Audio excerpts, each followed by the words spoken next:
Welcome Soaring Hammer members and 405 members. This video is primarily for Soaring Hammer members because it's going to be a little tutorial on how to use my M6 Golf molds. Not my M6 Golf. The M6 Golf is provided, the original wooden version is provided by no other than Lee Keegan, also I know as Lee Calhoun, a great master of the wood. Okay, so he creates the original wood one for me. And in return, this is what I make. I'm missing a spring for this one. Okay, bear with me, I'm ordering springs. Okay, but this is the plastic version of the wood. Okay, now some of the things you're going to need besides the molds is tape, some form of tape. You need a piece of wood, flat type one each, and some stir sticks. Okay, along with your standard shish kebab sticks and the laser of your choice. Now, laser will be put in. Now, I do not put these in. Lee or Charlie can do a tutorial on how to install these lasers. Lee did his in the wood, which is slightly different than how Charlie did them, and does them in the plastic because of the pieces are molded separately, or they're created separately in the wood, where the wire runs through, but in the mold, to make it easier, they're combined. And the mold was created, combined two parts into one. There are 7 parts, 7 molds total. There would have been 8. I'll tell you now, this one here is my problem child. This is the lower receiver, the main body, the main group. Okay, I do not mean to insult anybody else's intelligence or anybody's intelligence on how to cast, but things are done differently based on the mold and how they function, how they leak, how they connect, all that good stuff. Keep in mind you also need your standard half-inch screws with the rounded edges, or the rounded heads, and that will be for these pieces right here. If you get flat tip, it's better to get flat tip. That follows the imagery a lot better.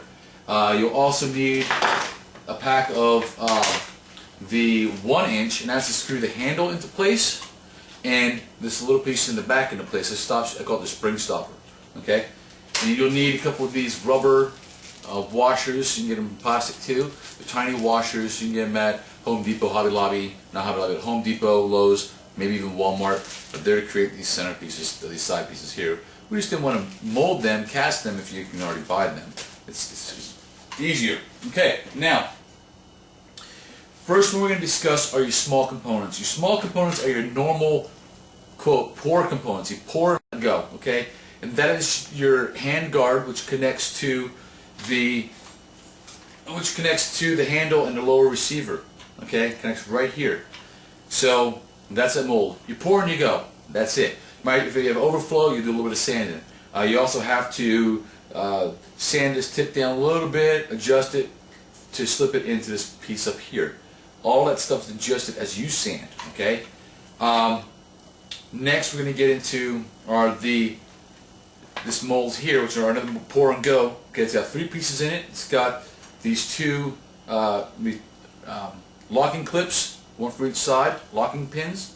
Okay, and it's also got the spring stopper on the back. Now, this is what they look like when they come out.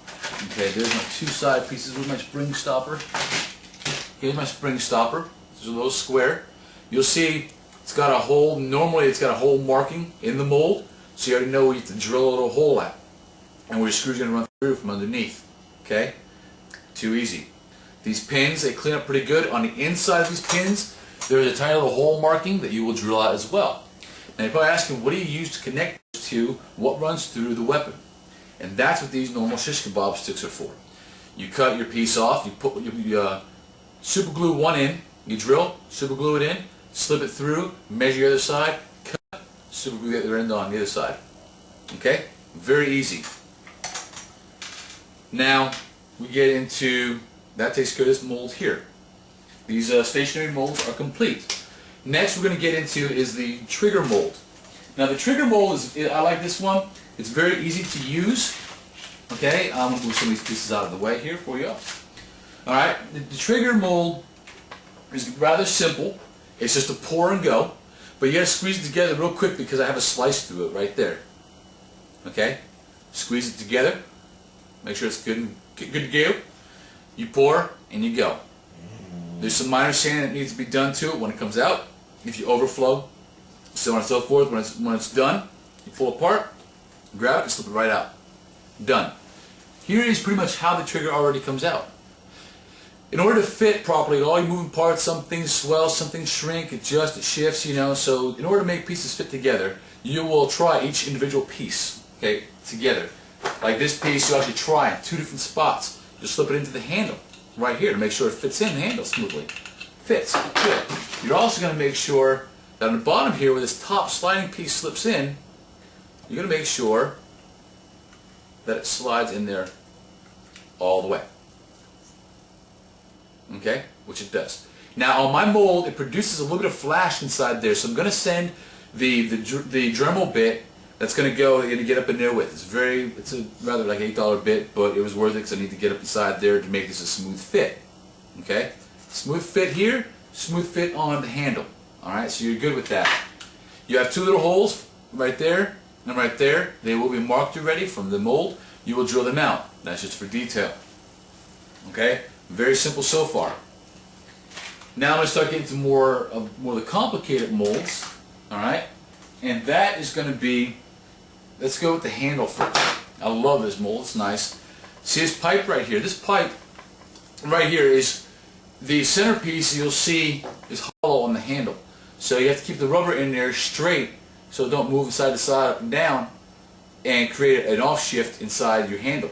Okay, so that pipe runs all the way through both molds, both the top and the bottom, and it also runs through my flip-floppy tongue. So I call it the tongue. Okay? It runs through this hole and it keeps it aligned up so it's not shifting like this and ruining the inside. You have your keys, big key, little key. Okay, not to insult your intelligence, but there you go, big key, little key. You match up the big key, the little key. You wiggle it around, you jiggle it, okay? You jiggle it because you want to make sure those keys sit really tight. You're going to look inside, you're going to line your holes up. You have a dull side, filled side, whatever. You're going to slip it in, straight down. The fill goes straight down, somewhere. Here we go, it's lined up. It's lined up, you hear it click, that was it hitting the table. Alright, because it's all the way through, it goes all the way through. If I wanted to, so you come out the bottom, okay, that's how that works. That also helps them keep the molds lined up. Move it around, press down, seat them very well. And right here next to the pipe, you have a fill port, no breather port. Okay, so when you fill this one, you will, once it's filled and you bring it up past the fill point, you have a flash tip. You see this is a bad one here, but it's an example. See that? That's a fill port or a breather port. Okay, which is fill and breather ones, okay? And they will have plastic in them. You'll break them off or sand them off once you know the project. It's part of the nature. It's how you have to do it. But, so you're going to fill up all the way. Now, while holding it firmly, give it a couple taps on the sides. Okay? Hold it firmly. If you have any leaks, just keep pressing down. If you have any leaks, there might be a little bit of leaks in between. It happens. Alright? But this will help knock all the air bubbles up and out to the center. That's also the point of the overflow too. You bring it up past the normal fill point, so your bubbles rise to the top, they're above. For example, here's where you want to stop. Here's where you will stop. Because any bubbles that come up, they'll rise all the way to the top, up to here. That's off your project. Got it? So your bubbles rise up above the project. That creates this handle. I use a little bit of body filler with these handles. This is a rough cast that came out. You'll have your fill port right here to stick up. You'll break it off or sand it off. Okay? You go through your Dremel. You do a little cleanup work down here. There's a little bit of flat, a little bit of cleanup work for some reason down here. A little bit around this handle. This flash comes all the way around this piece right here. All right? You'll clean all that up with your Dremel, some sandpaper, and a little bit of body filler. You want to clean up inside where your trigger goes. Make sure it's nice and clean.